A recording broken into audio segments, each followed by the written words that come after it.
The aim of this lesson is to analyse the rubric for Standard English Module C, Text and Society, Exploring Interactions. The knowledge and understanding developed will assist Year 12 students with their study and essay writing. The rubric states, this module requires students to explore and analyse text used in specific situations. The key verbs in this sentence explain what you need to do in your study of text and your eventual exam composition. You need to inquire into and discuss your text, and you need to make a detailed examination of its elements and structure. The next part of the rubric states, it develops students' understanding of the ways that texts communicate information, ideas, bodies of knowledge, attitudes and belief systems in ways particular to specific areas of society. So what are the ways that texts communicate? Composers use language, content, and construction to communicate information, ideas, bodies of knowledge, attitudes, and belief systems of the society that they are writing about. It's important to realise that each society has its own unique attitudes and beliefs, and identities and behaviours. In this elective, you need to explore and analyse how the text reveals these through interactions.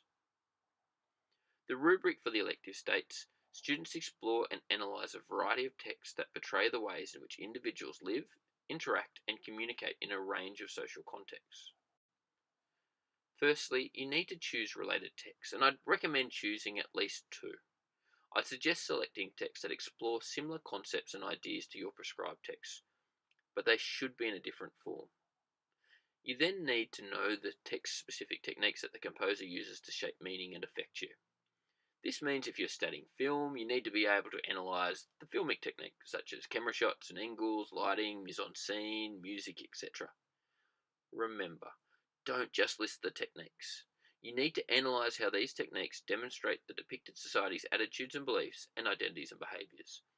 I've made a video that suggests what you should be looking for when choosing related texts for discovery, and these tips are also relevant for Module C.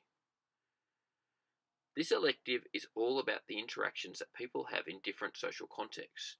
The rubric identifies some of these different contexts: home, cultural, friendship and sporting groups, the workplace, and the digital world. The rubric then states, through exploring the prescribed texts and texts of their own choosing, students consider how acts of communication can shape, challenge, or transform attitudes and beliefs, identities and behaviours. The key verbs in this sentence explain what you need to analyse: how interactions give a particular form to, how they dispute the truth or validity of, and how they may result in a marked change in the form, nature, or appearance of attitude and beliefs, and identities and behaviours. The final sentence of the rubric states, in their responding and composing, students develop their understanding of how the social context of individuals' interactions can affect perceptions of ourselves and others, relationships and society. I'd recommend you use tables to integrate analysis of social contexts, attitudes and beliefs, identities and behaviours. Divide your text into the different social contexts and then analyse the acts of communication within that context. In my table, I've looked at the film The Black Balloon. There are several elements of my analysis I think worth you considering. Firstly, I make sure that I incorporate text-specific techniques in my table. In the case of The Black Balloon, it's filmic techniques, dialogue, camera shots and cuts. Whatever your text, you need to show how the composer is shaping meaning. Secondly, the quote I use is short and integrated into a sentence. I strongly recommend the use of short quotes. They're easier to remember, and the markers are more interested in your analysis than your ability to memorise lengthy slabs of text. Finally, I weave the language of the rubric into the paragraphs in the tables, and I also analyse the interactions between Thomas, Jackie and Charlie. This is vital because the exploration of different interactions and their consequences is a central concept of the module. I firmly believe that you should use the rubric to guide your study. We know that the HSC exam committee uses it to devise the exam question. Therefore, in order to do well, you need to know the rubric back to front, and you need to have a range of textual evidence that will allow you to respond to any question that the committee devises. To develop an organised collection of textual evidence, I'd recommend that you highlight the keywords in the rubric, as I've done, and use these keywords as headings. Underneath each heading, you write down quotes or examples that fit. This means that when the exam question comes out, Devised from the language of the rubric, you have a series of quotes that fit the question, no matter what the question is. In the same vein, it's a really valuable exercise to identify what is the key idea in the text. I get all my classes to do this for every text they study. In order to identify the key idea, ask yourself what the text teaches you about the human experience. The next step is to find the quote or the image in a visual text that epitomizes this idea. This key idea is closely linked to the composer's purpose, which informs the choices that he or she makes in regards to language, content, and construction. I also like to distill each elective down into a single sentence. For me, exploring interactions is how social interactions shapes an individual. Again, I think this exercise is useful, and you may come up with a different tagline. That's fine. I'd encourage you to check out the markers feedback from last year's HSC. I've attached a screenshot of some of the feedback from the 2015 HSC.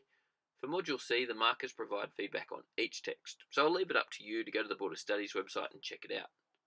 The feedback gives you a really clear idea of the components of both strong and weak essays. I'd also encourage you to check out examples of Band 6 essays so that you know what success looks like.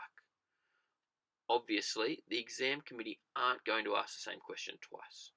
What you're looking for in these essays is structure, how they are set out, and, like any criticism that you read about your text, you're looking for interesting ideas and language. When it comes to preparing for your exam, my suggestion is to have a generic essay structure and practice adapting the structure to different questions. I'd recommend working with your classmates to devise as many different questions from the rubric as you can. You want to be aiming to write an essay of about 1,000 words, and I think a generic essay structure is your best bet to achieve coherent quantity. However, you must answer the question, so your structure needs to be adaptable. Don't just memorize an essay. The structure that I recommend is to have an introduction that outlines your thesis and 2 or 3 subtheses. Make sure you are using the language of the question and the rubric in your introduction. In paragraph 2, analyse how the social context affects the interaction in the text and how these interactions reveal the composer's key idea or ideas about the human experience. In paragraph 3, examine how the construction of the text contributes to the meaning discussed in the previous paragraph and also information, bodies of knowledge, attitudes and belief systems of the society. In paragraph 4, explore how the composer's use of language in the act of communication shapes, challenges and or transforms attitudes and beliefs, identities and behaviours. Finally, conclude by making a personal evaluation about how the social context of individuals' interactions can affect perceptions of ourselves and others, relationships and society.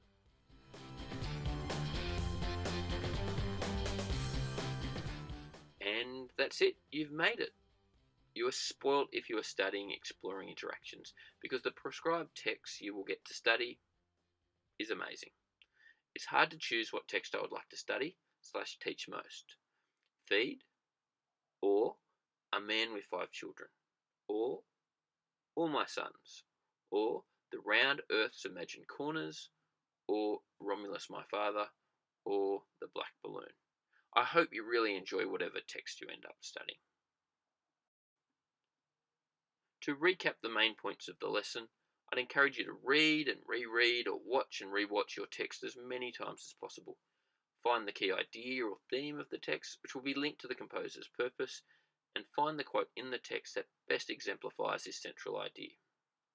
Learn the rubric and use the language of the rubric in your thesis, subtheses and topic sentences. Have a planned structure for your essay to make sure you analyse rather than just describe the text. Read the HSC markers feedback from the previous year and learn from past students' strengths and mistakes. So as the orchestra music begins to play, the final thing for me to do is to wish Year 12 students all the best with their studies and exams. Thank you so much for watching.